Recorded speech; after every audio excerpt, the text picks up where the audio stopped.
Благодаря функции саморегистрация любой заинтересовавшийся может перейти по ссылке на ваш курс, самостоятельно пройти регистрацию и изучить предложенный материал. Чтобы включить эту функцию, перейдите на страницу «Настройки» и выберите закладку «Панель администратора». Прокрутите страницу ниже и выберите настройку «Включить самостоятельную регистрацию». Саморегистрация пользователей включается автоматически, если пользователи приглашены на просмотр платного контента.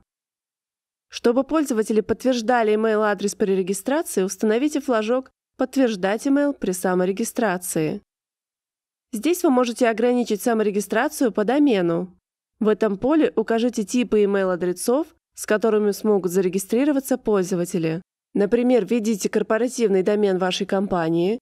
Чтобы зарегистрироваться и просмотреть курс смогли только ваши коллеги. После завершения изменений нажмите «Сохранить». Теперь настройте поля, которые заполняют пользователи при саморегистрации.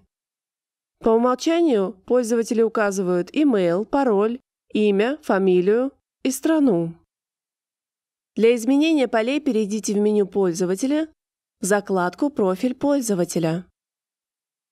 Поля email и пароль являются обязательными полями и не настраиваются. Нажмите на иконку в виде карандаша, чтобы отредактировать поле в списке. Или добавьте новое поле.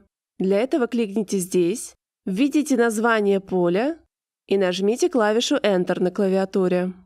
В столбце «Активным» вы сможете сделать поле активным или скрыть его. Установите галочку в столбце «Обязательно». Такое поле обязательно для заполнения. Подробнее о настройке полей профиля пользователя смотрите в видео «Как изменить поля пользовательского профиля». Теперь посмотрим, как работает саморегистрация для новых пользователей. Скопируйте ссылку на курс в разделе «Ссылка и оплата». Перейдите по ссылке. Зарегистрированные пользователи могут ввести данные доступа и перейти к просмотру.